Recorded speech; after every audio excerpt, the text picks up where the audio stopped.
जन्म देता है। तो इसीलिए राजन, मैं तो सदैव महामंत्र नवकार के ऊपर श्रद्धा रखता हूँ, क्योंकि मैंने अपना जन्म और मृत्यु का खेल तो धर्म के ऊपर छोड़ दिया है।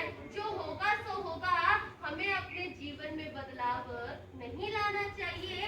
अब राजा ने जिस समय यह बात सुनी तो समझ में आया कि जब तक धर्म का शरणा हमारे साथ है, प्रभु के प्रति श्रद्धा है, विश्वास है, तब तक जीवन में कुछ भी अनहोनी नहीं होने वाली। क्योंकि यदि हम अपने धर्म की रक्षा करते हैं तो चलने लगा।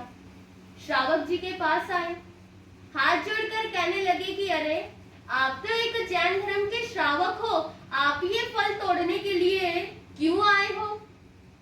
तो श्रावक जी ने बतलाया कि हमारे नगर के जो राजा है, उन्हें ये बिजोरा फल बड़ा ही स्वादिष्ट लगता है, जिससे उन्होंने कहा है कि मैं नित्य प्रतिदिन एक बिजोरा फल खाऊंगा।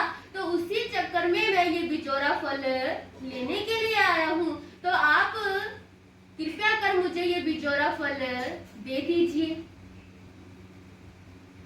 अब देव ने जिस समय यह बात सुनी तो कहने लगा कि आपने इतना कष्ट उठाया, इसमें कौन सी जरूरत थी, आप यहाँ क्यों आए?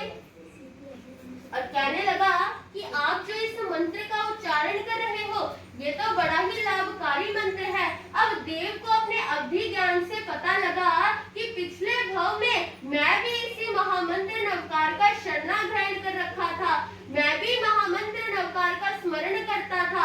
अब देव ने जिस समय यह जाना तो वो श्रावक जी से कहने लगा कि देखिए, आप चिंता मत कीजिए, अब आपके किसी भी नगरवासी को यहाँ पर आने की आवश्यकता नहीं है। आपके राजा के दरबार में अपने आप डेली एक बिजोरा फल पहुंच जाया करेगा।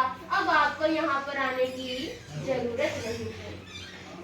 तो व्यंतर देव ने श्रावक जी को एक बिजोरा फल दे दिया और वो वहां से चले गए, राजा के दरबार में गए। अब पूरे नगर के व्यक्तियों को ये डर था कि श्रावक वापस लौटकर नहीं आने वाला, क्योंकि सबको लगता था कि एक जाता है तो वो हमेशा मृत्यु को ही प्राप्त हो जाता है। अब जिस समय श्रावक जी वापस आए तो सभी लोग आश्चर्य में। श्रावक ने जो पोषण व्रत ग्रहण कर रखा था, सुबह सैनिक के द्वारा बतलाया गया तो वो श्रावक कहने लगे ठीक है, मैं चला जाऊंगा।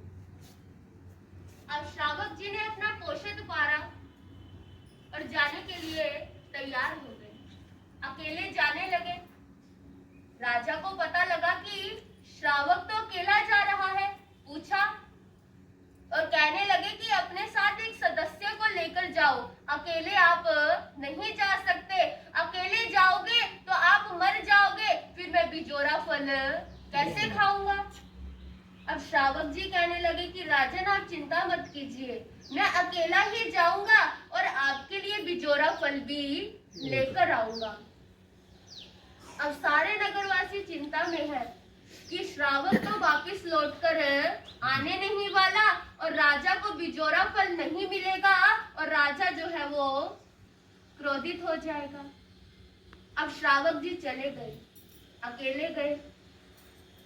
रास्ते में जाते जाते महामंत्र नवकार का स्मरण कर रहे हैं, चलते जा रहे हैं, मन ही मन प्रभु का स्मरण चल रहा है, महामंत्र नवकार का स्मरण चल रहा